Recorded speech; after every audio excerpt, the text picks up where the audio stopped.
Good morning, Happy Valley, and welcome back to another edition of the Penn State 365 podcast. I'm your host, Richie Schnyderite, and joined as always by my co-host, Dylan Callaghan-Croley. Dylan, Peach Bowl, 2023 Peach Bowl. So Penn State will be headed to the Peach Bowl against Ole Miss. Initial thoughts? Another year, another New Year's Six for this Penn State football program. That is, I mean, quite notable for any football program to make the New Year's Six, and this this many times in this short time period, a short of a time period, 6 times I believe this is now since 2016. In 8 years, they've been to every New Year's Six now, I think, besides the Sugar Bowl and the Orange Bowl. So 4 of the 6 under James Franklin. And,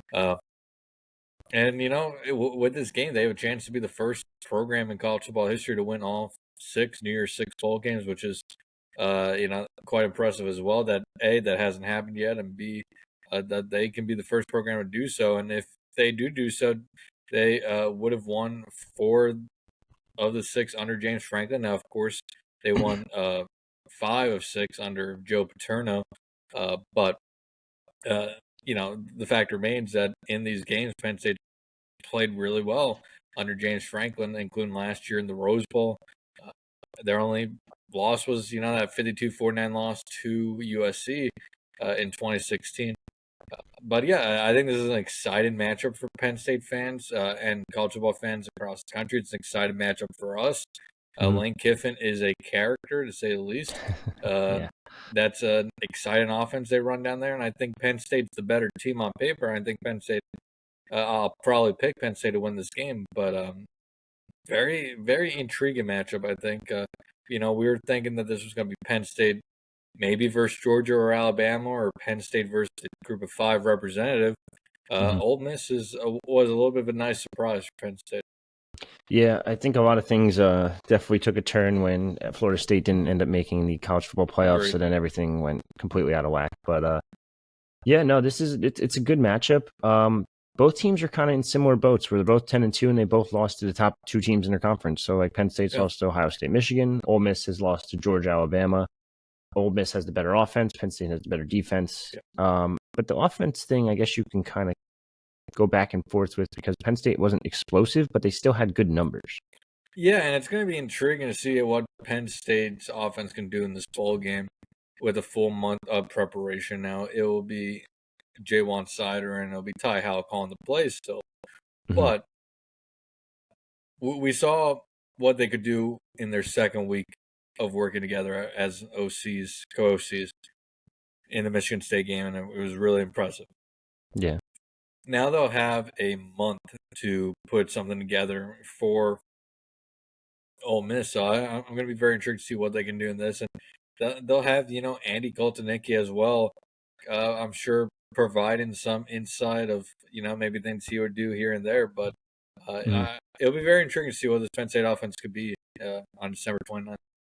Yeah, just to clarify, I don't think he's obviously calling plays in the bowl game. Sure. But I do think he'll have some input in practice and could install like maybe a couple plays here or there, but nothing too crazy, I feel like. Yeah, no, he won't do anything drastic here in this month, but I'm sure he'll be involved to a degree in the game plan and then how they're going to attack this Ole Miss defense. I mean, when you have that type of offensive mind in your organization, even if he's not going to be coaching on game day, you probably should use that offensive mind. Yeah, I know, of course. Now I'm looking at potential opt-outs. I don't think anyone's technically announced yet for either team. No. I didn't really do a deep dive in Ole Miss. Ole Miss, Lane Kiffin already said on Sunday that this is a year that they don't really have anybody that is a first-round candidate or would need to consider their draft stock for this game. So he's not expecting anything major on that end. Maybe they get surprised with 1 or 2, but Ole Miss isn't expecting anything. Yeah, so unfortunately for Penn State, that's not the case. They have till technically December 30th, I guess, or they have till up until the game, right? Yeah, they have until kickoff. Basically, decided they want to play or not. I can't imagine that being. We'll probably hear about it next 2 weeks. Of course. So I'm just gonna go through the like 1, 2, 3, 4, 5, 6 notable names. Just to give me your opinion on if they opt out or not. Fashanu. Yeah, I would be shocked if he played for in the bowl game. Just for any first rounder, it's a risk. But when you're going potential top 5, I mean, going top 5 and going bottom 5 in the first round is a huge difference in money. Oh yeah, of course. Chop Robinson. I'd expect he'd probably opt out. Again, somebody can go high first round. If he's somebody who, if he gets injured, probably falls completely out of the first round. Again, I would never blame these guys for opting out when they have first round money riding on this, because any of these $1 million contracts is obviously life changing money. Oh, yeah. But when we're talking tens of millions, like these first round contracts, that is true life changing money. Yeah. Now this is an interesting one. Adisa Isaac. I think he may play, because I think he could further vault himself up draft boards, but I wouldn't be surprised if he opted out, because he is that high. He's probably a second round pick right now, but maybe with a good bulk game, he can get into that first round. So it's kind of a similar-ish, not similar boat. It's a guy that's struggled a little bit this year. That was in the first round, but now it's probably towards the second round. In Keion King. Yeah, I mean, Keion King. Not only is it going to be interesting if he opts out, I think there is, to a degree, legitimate discussion for him to have of whether or not coming back may be smarter than going in the draft this year. I mean, this is a guy whose stock did drop quite a bit over the last couple of weeks. Now, I'm not sure what NFL scouts are still saying right now, and I haven't checked any draft boards over the last week or so, just because coaching searches and transfer portal. But if he is dropping into the second round, this could be maybe he decides to come back, because I think he could bounce back next year and play a really good brand of football and get himself back in that first round discussion. So I think that may be the bigger discussion right now than potentially opting out. If I had to guess, if he is going pro, I would say probably opts out. Yeah, of course. Because you don't want to further tank your draft stock. Yeah.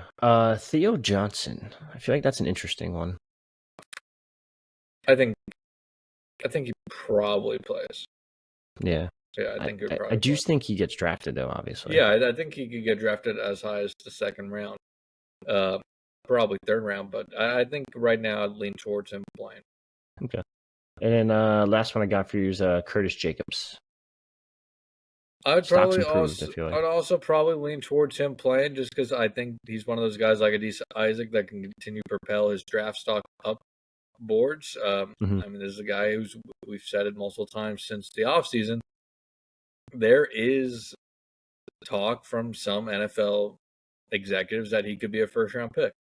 He had a little bit of a quiet season, but that's not because of his play. That's because Penn State just has so many dudes that they can rotate in and out any given series of plays. So I lean towards him playing in the game. All right, cool. That's pretty much all I got for those guys. Any other quick thoughts, I guess, on the Peach Bowl before we kind of move on a little bit? Not really. Just, again, I think it's a very exciting matchup for everybody involved. Penn State, Ole Miss, Penn State fans, Ole Miss fans, the media on both sides. I mean, I think this is a really cool, exciting matchup. I'm excited to go down there and cover it. I haven't been to the Mercedes-Benz Stadium yet in Atlanta, so I'm excited to see what that looks like in person. Yeah, a very exciting matchup, I think, and it's going to come fast. I mean, it's December 5th right now? Yeah. Yeah, it's going to come fast. 24 days away. Before you know it, it's Christmas will be here, and then we'll be headed down to Atlanta just a couple days later. Well, don't forget we got signing day in there too somewhere. Day in there too, and the transfer portal. Yeah, busy month. I do want to talk transfer portal, but I'm going to push that to the last topic. I want to talk about the coaching staff right now. Penn State has lost one assistant and brought in a new assistant as well. Ola Adams, he was a defensive analyst, former Villanova defensive coordinator, Yep. former NFL DB's assistant. Yep. Is now heading to Indiana to be the safeties coach for the Hoosiers and Kirk Signetti. Any really impact on losing him? I mean, I think there's always an impact when you lose a defensive mind the caliber of Ola Adams. This is a guy who's going to be a FBS defensive coordinator sooner than later.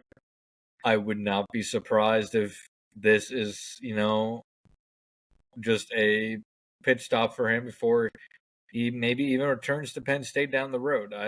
He's a very bright defensive mind, very good defensive backs coach, slash safeties coach. So I think if Penn State sees a Anthony Poindexter get a head coaching job, and Ola Adams does a good job at Indiana or next year or two, that's somebody that I could really see coming back to Happy Valley sooner than later.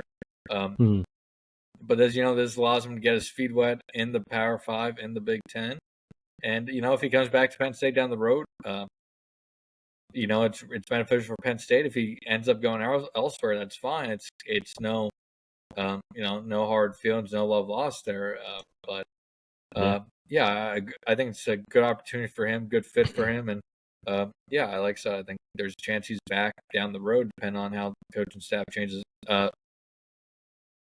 Changes over the next couple of years. Yeah, he's definitely an interesting name because he did such a good job at Villanova, it seemed like, and he seemed like he was pretty well liked at Penn State. So potential secondary coach down the line because we know Poindexter probably won't be here forever. So Poindexter is going to get a head coaching opportunity at some point, probably sooner than later. Doesn't seem like it's going to be this cycle, but potentially next cycle. Yeah, no, of course. New name coming in: Kansas offensive analyst Bill Cuisinart. I don't know if I pronounced that correctly, but sorry if I didn't. But he is apparently Andy Koltonicki's right-hand man. Yeah, that's the word around college football that he is. So, I mean, we'll see. It's always hard to tell the impact of, an offensive analyst unless they're talking about them. But pretty highly spoken of is what I'm gathering from what I've read so far. So it's, Andy Koltonicki is possibly the most important piece of this coaching staff heading into next season. So if he needs his quote unquote right hand man to succeed, then it's very smart for Penn State to bring him in. Yeah, I feel like every coordinator, and you can even argue the position coaches always have a guy that's with them no matter where they go. I've seen it happen everywhere. Hell, Georgia, Rutgers, Penn State, Syracuse, et cetera, et cetera. They always have those right-hand man. So it makes sense to bring someone on with him. And it's someone he's comfortable with that he can kind of trust with the players a little more because he seems like one of the younger guys too. Right. So that always helps. But just to clarify, I don't think this really affects anyone's position because I know someone on our board's like, who's he replacing? And I'm like, no one. No, yeah. As of right now, it's kind of just a trade with Ola Adams. Yeah, and you're allowed to have unlimited off-the-field assistants as long as you can pay them. So, other than that, I think that's really it for coaching moves. I don't think anyone else is going to be on the move, from what I can tell. But I mean, the Duke job is the one to pay attention to see what they do. If they go the Manny Diaz route, if they go a different route. But besides that, it doesn't seem like there's anything, on the surface level. And I guess maybe keep a close eye on Fran Brown at Syracuse, potentially nabbing maybe some lower assistants or potential analysts as coaching staffs or recruiting guys, maybe. But besides that, I wouldn't. I don't see anything that would raise my eyebrows. Yeah, no, totally understand. I know we've mentioned it before. Keion Ahmad is one to keep an eye on. He's director of recruiting for Penn State, or assistant director. I forget what his exact title is, but he did work with Fran at Rutgers for a couple of years, and he worked at Syracuse for a couple of years before heading to Penn State. So, I mean, and I don't think it's happened, but it's worth mentioning since the first part of it happened. We've discussed about in the past that there's always been the rumor if Fran became a head coach, he wanted Elijah Robinson as his DC, and his OC potentially could be he would be targeting Cider. Well, he's got that DC now in Elijah Robinson. I have not, but as we've learned, through our discussions, but also I think Pete DeMello reported yesterday they're targeting Jeff Nixon, the running backs coach of the Giants, to be their OC, I believe. Correct. So Sider, it looks like, is staying in Happy Valley, but if something happens with Nixon, that doesn't pan out there, potentially something to watch for, but I'm not sure that would be an opportunity that he would necessarily leave for, though. If he wants to be an offensive coordinator, it would make sense. Yeah, one name or two names specifically to keep an eye on recruiting wise from Syracuse, and kind of involves Penn State as well. Is they're pushing Vabu Toure pretty hard to try to get on campus just for a visit. I don't know if it's going to happen. I know Fran's very close with a lot of Jersey guys. He has very strong ties to the New Jersey area. I don't think it happens personally, but there's a chance it could. And then the other name I was thinking of, Emmanuel Ross. Mm-hmm. He's in an interesting situation. He's currently committed to Stanford. Yep. He's a 3-star, probably going to be a 4-star when this update comes out this week, from what I was told. Wide receiver / DB. He could probably play either. If he goes to DB, it's probably more of a safety / hybrid linebacker role because he's starting to grow too much.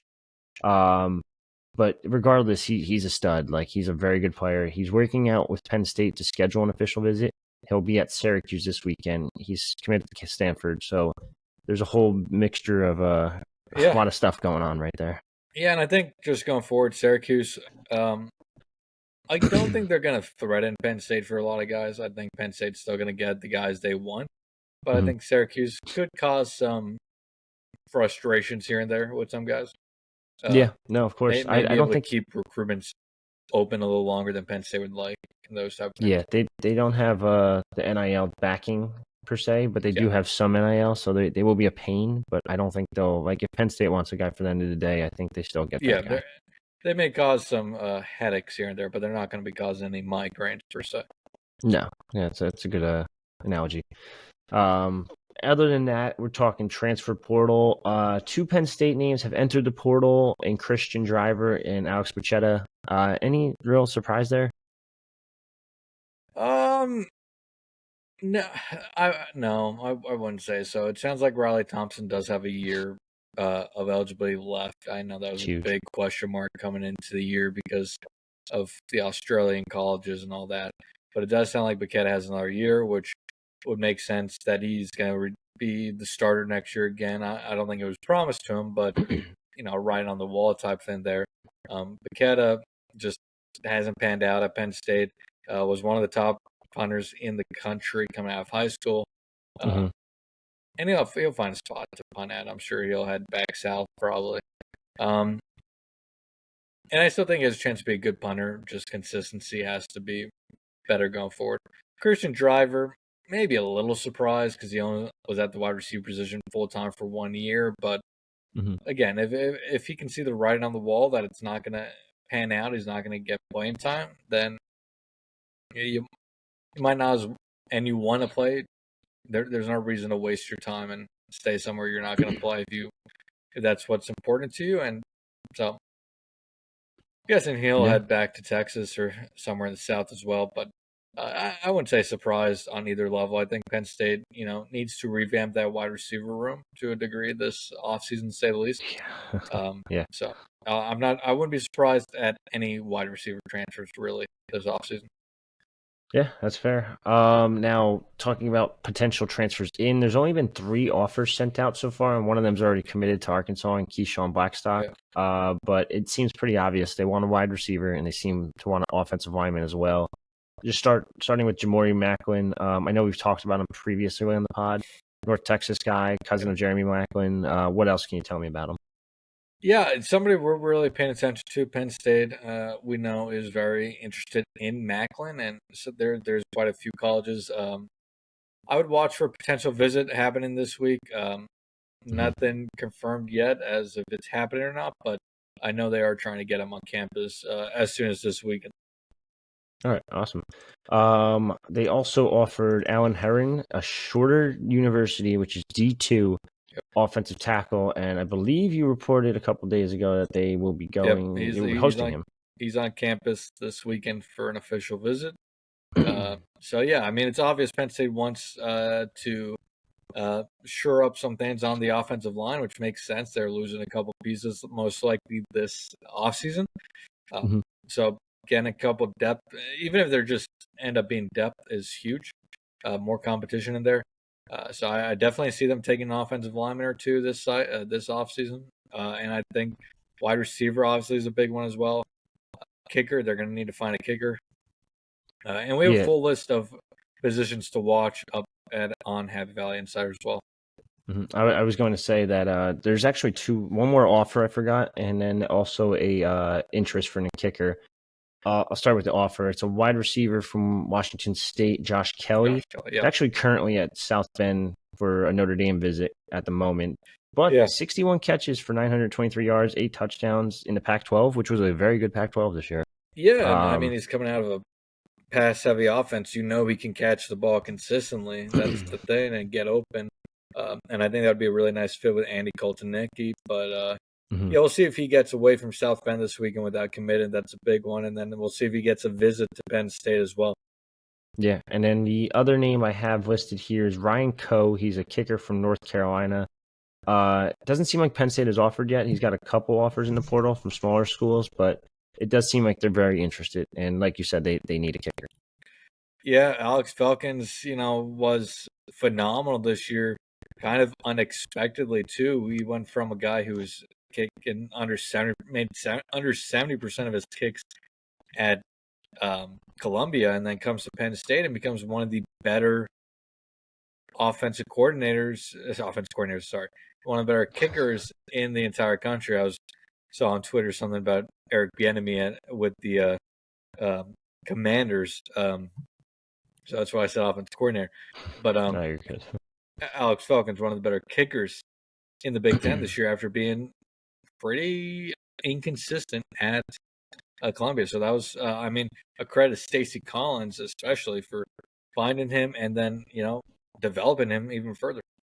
Yeah, definitely not an easy job to develop kickers. It seems like for the most part they either have it or they don't. And Stacy Collins has somehow turned a guy that seemed like he didn't have it really that much to a guy that was pretty damn good. Yeah, so, I agree. I 100% agree. Yeah, credit to him. Yep. Other than that, I don't think I really have anything else to talk about. There's not much going on in Penn State's world right now. Just the bowl practices coming up and getting ready for Peach Bowl. Yeah, it's quiet. I mean, outside of football, there's obviously basketball, losers of 4 straight. Yeah, talk about that. A lot of, they started the season hot there. 4 or 5 straight wins to start the season. Mm-hmm. But it seems like since Thanksgiving, they kind of had a reality wake-up call, per se, and it's going to be a long season on the hardwood for Mike Rhodes and that Penn State basketball program. Just I don't think they have the size to compete in the Big Ten on a nightly basis, and their shooting just has been inconsistent as well. The defense up and down. It's going to take a year or two for Mike Rhodes to get this to where it needs to be, I think.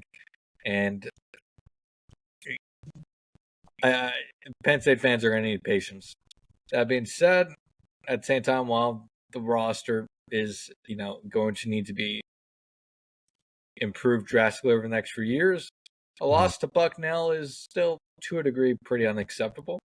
That was a pretty bad Bucknell team that came into Bryce Jordan and defeated Penn State. I think across the board, they're ranked in the 300s on pretty much any college basketball ranking system.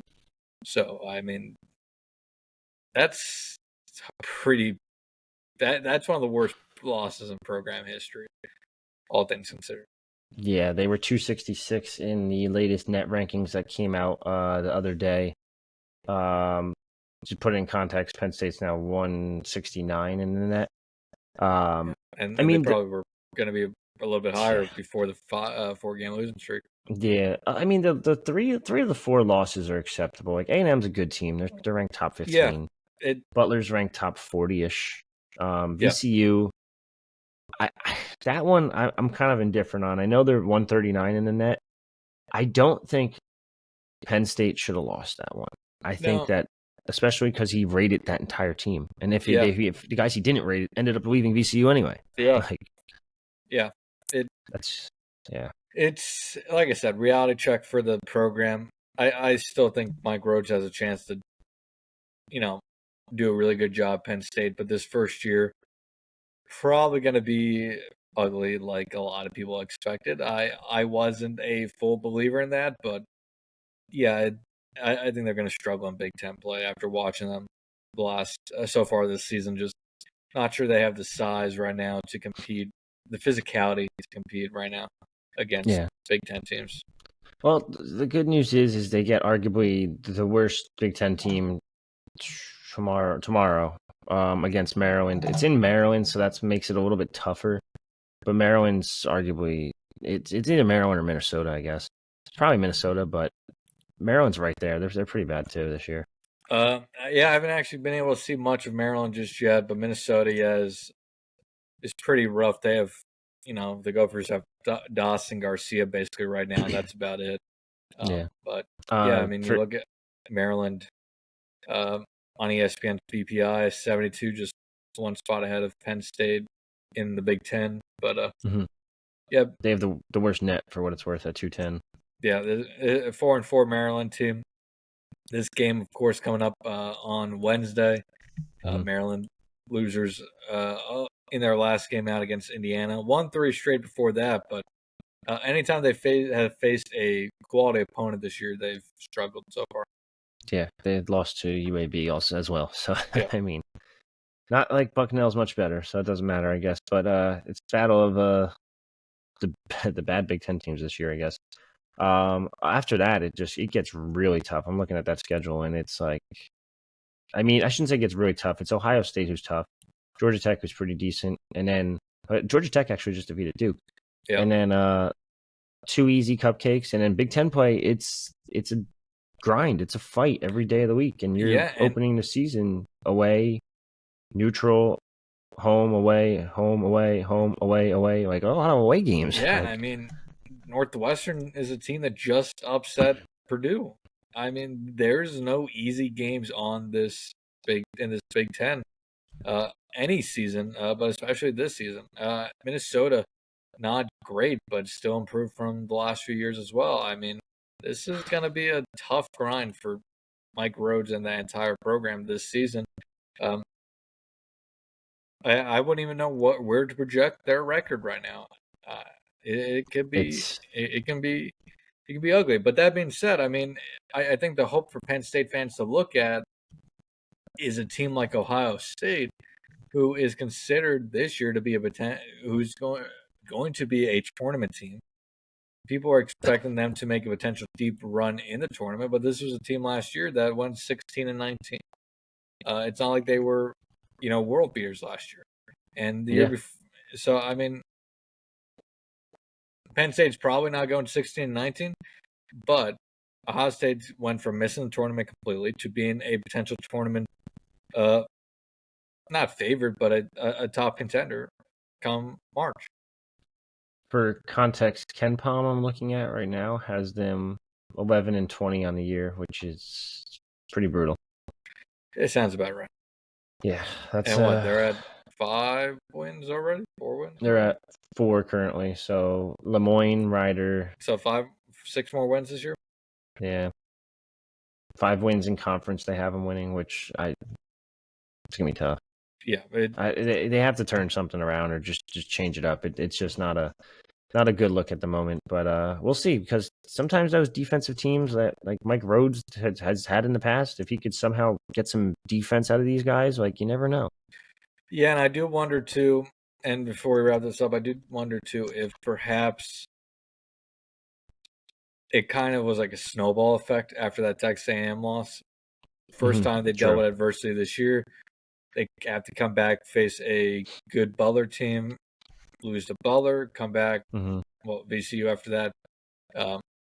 You're then dealing with confidence issues after 2 games. You lose to VCU. It just continues to snowball. It still doesn't make the Bucknell loss acceptable per se, but yeah, it's not going to be pretty. Maybe they're just going to be a streaky team. Yeah, it's going to be hard to judge this team this year. I don't really know where they're going to go, but We're kind of in wait and see mode right now, so I guess we'll wait and see. But Yep. any final thoughts, I guess, before we sign off here? No, I think that's pretty much all I got. Stay tuned over at Hat Valley Insider for more football recruiting, more football, more basketball Portal. coverage. I'll have some portal articles up the next few days, and we'll have plenty of content going over recruiting and the Peach Bowl as well. Yeah, Peach Bowl's coming up. Recruiting's coming up. Portal is active and kind of ridiculous. I know we didn't really go over many names, but those are just a couple of them. I don't think they go after Julian Fleming. Just a guess. You might know more than me. It'll be intriguing. I mean, the wide receiver room can use all the help they can get. I know he didn't pan out at Ohio State necessarily, but I think they can use all the help they It's true. can get. So stay tuned for that. Other than that, they're also looking at offensive line, and they'll have a visitor soon in Alan Heron. So stay tuned for an update from that one as soon as he gets off campus after the weekend. And if you haven't already, whatever podcasting app you're listening to us on, please rate and subscribe to the pod. It helps us grow the pod, helps us grow it to more Nittany Nation fans too. And if you're on YouTube listening to us or watching us on the video, please hit the subscribe button down below. It also helps us a lot and helps us keep the pod going too. So for me and Dylan, that's another edition of the Penn State 365 podcast. Signing off.